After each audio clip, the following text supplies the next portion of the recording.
मुख्यमंत्री क्या कुछ बोल रहे हैं, आइए सुनते हैं। तो 3 वर्ष का पहला बजट का अनुभव है और चौथे वर्ष का ये बजट का अनुभव उनका होगा। मुझे भी 8 वर्ष से लगातार इस बजट का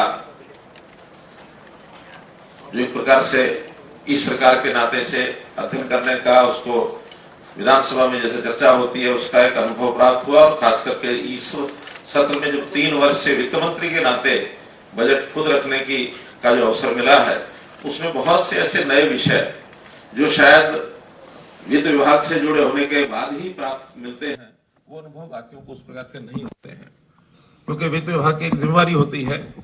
बजट तो एक गिनती का ही एक सिस्टम है। जो हमारी प्राप्तियां हैं वो हमारा खर्च होना चाहिए। हमारे पास तो छूट इतनी ही है कि अधिकतम प्राप्तियां कैसे प्राप्त करके और अपने उस बजट का किस प्रकार के हम यानी समेकन करते हैं कि कैसे किस विभाग में कितना बजट हमको डालना है। हम अपनी प्राप्तियों से अधिक बजट को खर्च नहीं कर सकते हैं। ये भी ठीक है कि जो हमारी अपनी आय है, इनकम है, उसमें प्राप्तियों में हमें ऋण लेने की भी एक छूट होती है और उस ऋण लेने की एक सीमा ये तय की गई है। जो हमारा जीएसडीपी है उसके अनुसार वार्षिक कितना हम ऋण ले सकते हैं और कुल ऋण कितना मैक्सिमम हो सकता है, ये भी एक सीमा तय है।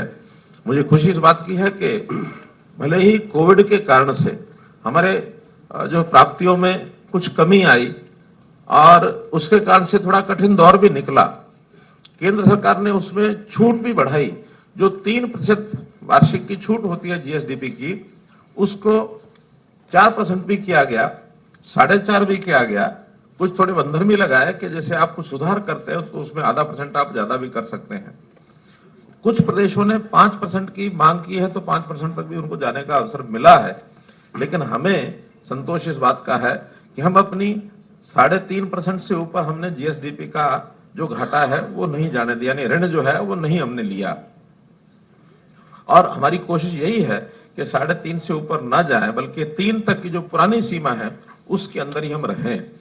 संयोग से हमारे यहाँ का जो उद्योग है, हमारे यहाँ की जो आय है विभिन्न स्रोतों से वो ज्यादा हमारी होती है। जीएसडीपी भी हमारा कृषि प्रधान प्रदेश होने के नाते से हमारी पर्याप्त अच्छी है, तो उस जीएसडीपी के कारण से हमको ऋण की सुविधा ये मिलती है, जिसका समय के हिसाब से हम उसका उपयोग करते हैं।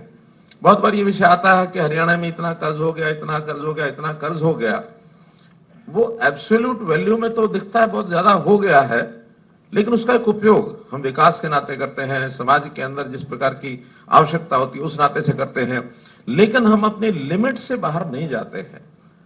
ये प्रश्न तब खड़े हों जब हम लिमिट से बाहर जाकर के अपनी जीएसडीपी का ध्यान न रखते हुए और ऋण ले बैठे, उस समय थोड़ी चिंता का विषय होता है।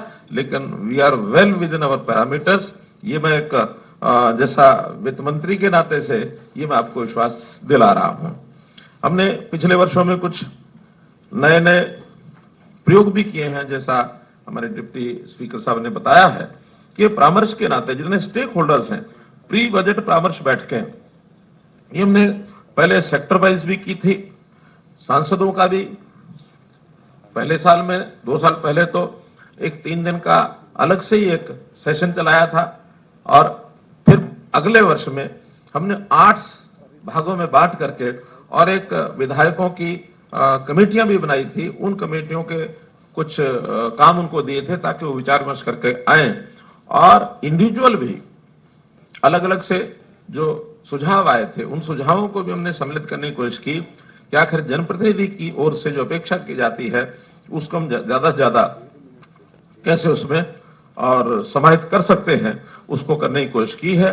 और मैं जहां तक समझता हूं कि हमारे इस बजट के विषय में एक बात जो मुझे ध्यान में आती है कभी कभी जब बजट प्रस्तुत होता है, हमारे विधायक बंधु वहां उस सत्र में अपने अपने क्षेत्र की जो डिमांड्स हैं वो ज्यादा रखना शुरू करते हैं। मेरा सोचना ऐसा है कि उस समय तो बजट प्राय बन चुका होता है, वो डिमांड्स उस समय बजट में एडजस्ट करनी कठिन होती हैं। हाँ, बजट तैयार होने से पहले अगर किसी क्षेत्र की डिमांड आती है उसको उसमें समाहित करना बहुत आसान होता है। आज अगर मैं कहूं कि विधायक बंधु हमारे 3 महीने बाकी हैं।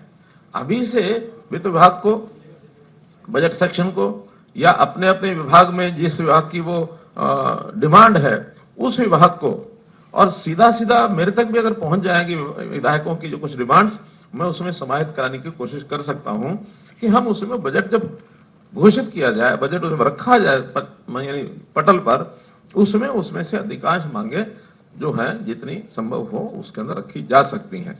लेकिन एक बार बजट का खाका तैयार हो जाता है, फिर छोटी मोटी एडजस्टमेंट तो बजट रखने से पहले संभव होती है, लेकिन बजट चालू होने के बाद तो विद इन डिपार्टमेंट जो उसका बजट है उसके अंदर ही एडजस्टमेंट होती है। बहुत ज्यादा अंतर उसमें किया नहीं जा सकता है।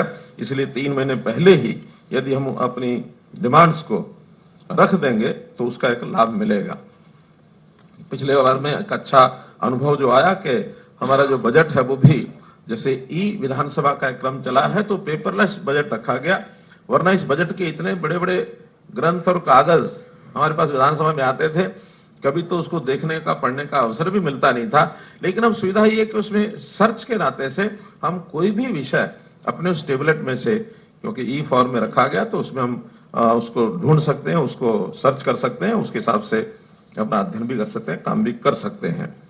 इस नाते से मैं फिर से इस सत्र की जो आज ये प्रशिक्षण वगैरह रखा है इसकी सराहना करता हूं कि हमारे विधायकों को जो प्रशिक्षण में कुछ बातें जितना हमको पहले जानकारी है उसका लाभ एक दूसरे विधायक को भी मिलना चाहिए, और कुछ जो हमारे अधिकारी हैं वो उसके ऊपर छोटी बड़ी बातों को स्पष्ट करेंगे ताकि हम अच्छा बजट अपने प्रदेश का एक ऐसा बजट जाए कि वो अनुकरणीय बाकी प्रदेशों के लिए बन सके कि हम जिस प्रकार की अपनी व्यवस्था करते हैं हमारी आर्थिक स्थिति अन्य बाकी प्रदेशों की तुलना में काफी अच्छी है। पर कैपिटा इनकम भी जो हमारे बड़े राज्य हैं उसमें सबसे ज्यादा है। तो इस नाते से इसको और आगे कैसे अच्छा बना सकें इस पर सबके जो सुझाव आएंगे उसके अनुसार काम करेंगे। बहुत बहुत धन्यवाद, बहुत बहुत आभार। बहुत बहुत धन्यवाद माननीय मुख्यमंत्री जी। तो हरियाणा के मुख्यमंत्री मनोहर लाल को आप सुन रहे थे, और पंचकुला में ये 1 दिवसीय प्रशिक्षण शिविर का आयोजन जो है वो यहाँ पर हो रहा है। उससे संबोधित मुख्यमंत्री मनोहर लाल कर रहे थे और उन्होंने बताया कि आखिरकार इसका जो उद्देश्य है क्या है, और शिक्षा मंत्री क्या कुछ कहना सुनते हैं। माननीय मुख्यमंत्री महोदय जी, माननीय अध्यक्ष महोदय जी, माननीय उपाध्यक्ष महोदय जी, उपस्थित सभी मंत्रीगण, विधायकगण, मैं माननीय अध्यक्ष महोदय का इसके लिए आभार व्यक्त करता हूं कि उन्होंने इस प्रकार का प्रशिक्षण की व्यवस्था की है और बहुत सी बातें हमें अवसर मिलेगा। और इस बार जब सरकार बनी तो उसमें माननीय मुख्यमंत्री जी ने पहले विधायकों से इस प्रकार के सुझाव लिए थे कि क्या क्या काम उनको नजर आते हैं जो जरूरी करने चाहिए, और पिछली बार चर्चा भी की। और ये आज जो बात आई, माननीय मुख्यमंत्री जी ने कहा है कि अगर आप 3 महीने पहले ये जानकारी दे दें कि आप अपने क्षेत्र में क्या काम कराना चाहते हैं तो वो संभव हो सकता है।